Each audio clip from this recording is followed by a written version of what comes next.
In this video help, we're going to be going to go up here and click on the popover that allows you to navigate through the application. And we're going to go to the first screen, which is the asset management. There's also a main menu, but we're going to go via the main menu and show you what's going on there. In the main menu, the main purpose for this is to show you the structure of the application on the back end. And basically what it does is it shows the screens going from left to right that are in the application. For example, there's an asset management, its subscreens, which are the child screens, which is asset listing and booking report and date. There's a calendar. The calendar is for the back end of the application is the one that you do for office inside things. The other calendar that we're showing on the main application is the main calendar, which is the one where you show all the appointments. This is actually the Google Calendar, that you can use that calendar if you have a Google Gmail account, and this could be used for your own personal things that you want to put on your own calendars. The next one is the equipment assignment, and basically this is included in these screens up here in Asset, where this is a part of it, but it's shown on the main menu as different items. For example, the equipment assignment, the listing, and the report. Then there's an equipment portal where it shows the equipment as far as the individual pieces of equipment that are available, and the asset actually creates the basic asset management. But back here under equipment portal, this is where you're going to actually get the individual information as far as where your service is at. Booking is where you actually, booking UDF is part of the assets, where if you are booking things for the assets like assigning them and stuff like that, then there's a UDF, user-defined field set, that allows you to create extra fields that I didn't already put into the application. It gives you the versatility to have those free form fields, and we'll cover that. Billing, if you have a situation where you actually bill people either for delivery and pickup or usage, like a rental more or less, and a custody thing where you're issuing stuff to people, this would be where this information would be. The billing invoice itself is a billing invoice. If you wanted to actually bill people, there's a custom invoice that you can be using. And then in the payment screen is a part of this whole piece where you can actually document the payments as they come in. Expenses is for expenses for overhead, where it's not a direct cost to the customer, but it's a company cost. And this allows you to track all the expenses and overhead. If you have to buy something that's related to anything in your business where you want to track your overhead expenses, you can do that in these screens. It has the expense listing, and expense report. The last one is used when you're doing service and other things where you have to have employee information and scheduling. This actually has a place where you can put in the hourly rate for an employee, the employee names for each individual employee, if they're going to be used in a situation where they're either going to be used for deliveries or pickups, where you need to schedule their stuff, or in service where you need their hourly rate to use that to make charges available, or you're charging for those particular things. And there's also materials that can be covered in the billing situation, where if you're doing billing and you have materials that are used or utilized during the service, you can also track those as well. This little thing down here is for people that do not have a broadband. If you cannot see things when you first start up your video that we're watching like now, and you need to go to the gear where you want to bring it up to HD 720 HD. If you're not able to do that, that's because your broadband doesn't have enough bandwidth in order to show the videos. And unfortunately, you're going to see them in less quality. They may be a little fuzzy. So what you could do is click on that gear in YouTube and then reset it to show that. All these little icons in here are actually put in there for videos, and they are secondary basically, in that you can either start the videos from here, or you can be on the actual screen and click on the same thing if you see it there to run the video helps. Okay, let's go into the asset management screen by clicking on the navigation. In this screen, as I showed you earlier in the calendar, there's a scrollable area here, and it has the individual items listed here. Now what this is the individual assets And if I click on the screen here, you can see how it changes to the different assets. When you're setting up a new piece of equipment and it's coming into your location and you're adding it, now you may, in this case, if you have a ton of assets, you're just adding them initially as you get to them. This will show the date of creation, the time. If it's modified at any time, the modification will be in there in the modification time.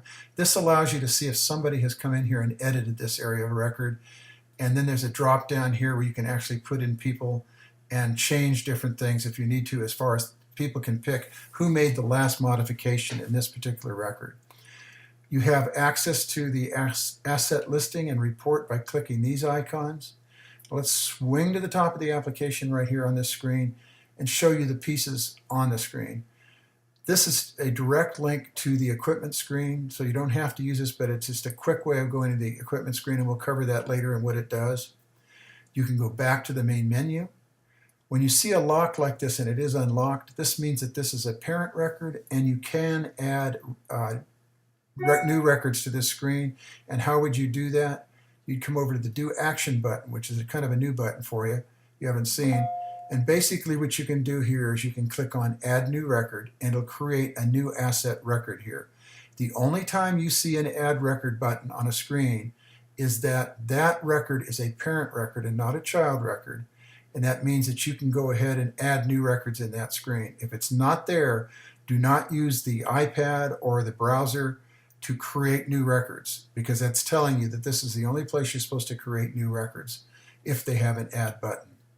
You could close this by clicking on the popover close button, so you can close this, or click anywhere on side the screen where there's not another button or field. It'll close this. While we're here, let's cover Find mode. Find and Perform Find are used in sequence to each other. The first thing you do is you click on Find mode. It'll automatically empty all the fields and looks like a little magnifying glass in each field. When the magnifying glass is in there, you can go ahead and type anything that's something that would be found in that field. That way it'll search for every occurrence of that particular thing that you're putting in there, so those records would be coming to what is called the current selection. And the current selection can be used in two ways. You can do it in this screen and then cycle using the plus buttons up here and the minus buttons to go back and forth between the records that are currently showing. Or what you can do is you can go ahead and go to the listing, which is down on here, the asset listing, and then find what you're looking for and click back into the record to bring you back into this record. There's two ways to do that as far as the find mode is concerned.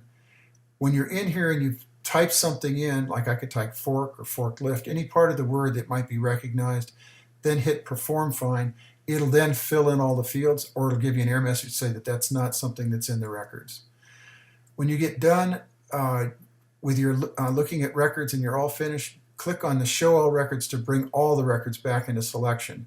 A good indication that they're not back in selection is when you click on the listing and you know that there's a bunch of records missing. Then from the listing, you can go ahead and click on Show All Records, and then they'll come back to the screen. The Hide and Show button is used when you're like on the iPad and you need to navigate or do something on the iPad, or hide the buttons to give yourself more screen area. You would say Hide Show. And this toggles back and forth between showing and hiding the buttons and everything that would be at the top that would normally be a part of the interface for the iPad or the browser. The last one is the, okay, we covered everything. Let's go ahead and pop the popover out of there. The navigation, as we said before, lists all the screens, including the one we were talking about, UDF, booking, and all that are all here. Those are fast navigation on the back end of the app, so you can go to exactly where you want to, or you can go to the main menu or the main calendar to get back to there. So it's one click to get you anywhere you want to go. That's one of the nicest things about this new app interface, is that you have one click to find any screen that you want to go to. Let's go down and look at the actual tabs that are in this application now. The tabs that are in here are ways to put information on separate tabs to give you more screen interface area. The first thing you're going to do when you come into the application, we're going to start with the asset. If you're creating a new record or you're editing, you would go ahead and pick the item you want to edit, or you would pick the item that you want to, or add a new record, either add a new record or pick the item that you want to read information from. Now, back in the calendar appointment, we are reading from this area the information that's in here. If you add the appointment screen, if you edit the appointment screen and change anything there, whatever you change there is going to change here. So be careful when you're changing stuff that you're not changing stuff that should not be changed. Now on this screen, one of the things that's obvious is the first thing you put in here when you're creating a new piece of equipment is used on the back end of the application or further back in the equipment area when you're doing service and stuff. It's going to use the information you put in here. So you have to give some thought when you're putting in there. Like in this case, I used FL period to have an abbreviation so that when I use a drop-down list, it groups all the forklifts, or it groups all the office stuff, or it might do something that's a static item like a shop item or a service item, all the service items like an engine frame, or in the IT area, all the IT things in your company. The next thing you would want to do is go ahead and put in the manufacturer, the price that it was paid for the item, its serial number, and plan account. I'll explain plan account. This is currently normally going to be found on assets in certain companies where they either have a connection with city government or federal and state government, where they require any asset that belongs to the actual entity, either government or city-state. They have a plan account number where they track stuff back on you if you're using equipment that is under contract to you. So they know that those assets are available yet identified, and you have the serial numbers and all the information that's required. The date delivery is the date that it was delivered to you. This is the starting date of when you actually had the asset. There's the current location, which can change, and it's not a pop-up or drop-down. This is obviously going to be something that varies by the way that your company sets things up. The asset photo is a photo you can take either from an iPad or a camera, and by clicking in, you can insert the photo or a video, or on the iPad, you tap it, it'll say insert from photo library, and you can then add it to this space. You have a comment area down here where this is a scrolling area. You can have as much data in there as you need about this particular asset. Here's the purchase date, which may be different when the asset was delivered, because you may have ordered it and it can take any amount of time to get to you as far as when it's actually delivered. But this is the actual purchase date before it was delivered. Who did you purchase it from? The equipment company? Who is the person that was the contact you bought it from? Who was the sales company, which may be different than the actual equipment name of the brand? The company address as far as the company that you bought it from, the city, state, and the type of business that they are. If you have a website for that particular company and you click on this button, it will open that website for that company. There's the sales phone and the sales contacts phone, which are different. This is the sales department, this is the contact. This covers everything in this screen. Let's go ahead and go to the next one, which is equipment assignment. The way the equipment assignment is set up is that when you create the asset and you assign it, it can be assigned to different people and different locations. And what you can do, and this is a running history of everywhere where this thing was assigned. There would be a date when it went out and its status as far as when it went out, the date it was issued, the time it was issued, the date it was returned. Now, if you're looking at the record in somebody else's record, let's go over to the lamp over here and you'll see that it's blank. I could add it by picking it from the drop-down where we created the asset on the other tab. Now what we're doing is we're picking the asset to actually issue it. So I would go down in this case and see if something is there, I would go ahead and use it. Well, I don't know if that's actually there because it's blank here. Well, you can go over to this tab, which is called Equipment Availability. And this is what we saw in the front end of the application on the appointment, where it shows every piece of equipment from all of the different asset records and where, and this is its serial number, its listed status currently, where it's actually at. It's either in the plant or it's issued or it's available. And that is how you can tell when you're looking at the front end of the application. If somebody has set this thing up to be delivered or whatever, then there's going to be a situation where the thing is going to be moved to a different location. Now, as far as the equipment type, that equipment type is set up on a different screen. The type of transport is also set up on a different screen, and we'll get to that. And the issue type is also set up, and most of those are all on the equipment screen, which is over here. And then there's a drop down that shows the status, which we saw on the calendar, where this information is brought up. there's an individual record in a portal where you can actually do searches. Now, you can't search with the find in these fields, but you can go to the individual record, and there in the individual record, then you can search through all the assets in the entire area, or you can go back to the asset tab and search in the asset tab, but not for the currently assigned data. Basically, that's just the asset information. As you're looking up here, you'll see that the current screen we're looking on is number 5, and as far as the item is concerned, an equipment name is a table lamp, and it's right there so we can see it. If I had to go back to here to see the ID number, you can see it on that screen. You can cycle through the entire record by hitting next and previous, and there's videos that are in here. If they are more detailed videos, they will be available through that icon. Here's where you would actually click on either on the main menu to go to the calendar, or you would click here to go to the calendar for inside on the back end, which is the Google Calendar, for other types of appointments like meetings or other things that you may be dealing with in the back end of your application. UDF fields, let's go there. UDF fields have a title. I'm going to move over here so you can see this. The asset is up here, the description of it. It has a field where you can either put in whatever you want that is pertinent to a field that is not actually available right now, so you can't see that that this thing actually has the field, so all these fields are concerned. But if you needed to make a new field, you would put in the title here, and then below it you would put whatever narrative you wanted to have in there. So that gives you a field, and then if you want to search all those fields, you can go to its portal record and then search through all the records for the UDFs. Or you can pick it off the app map and go to that UDF file of all the fields that have been created here, and you could use that. You could think of many different ways to use this if you kind of give some consideration to how it might be used.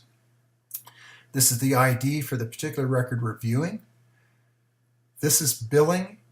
Now, billing is a situation where it's kind of like a separate entity. If you don't bill and you're not going to bill anybody, then we're going to go ahead and cover that separately. I'm going to come back using this video to explain this area. I'm going to do the same thing for payment. I'm going to go to location. Now, this is going to be easy to cover. Basically, what happens is if you have a record where you have a location actually in the record, it's going to pop up a map so you can find it. And then over on the same thing is loading now. For some reason, I'm not getting the map quest, but it'll come up as map quest. And the last thing I'll cover separately, because it has its own video, which is the data portal. Now, come back and take the individual videos for these individual items so that you can see the detailed information on how to use each one of these screens and how they relate to the data that's on that tab. This concludes this particular video. Now pick the individual videos that you want to see. Thank you.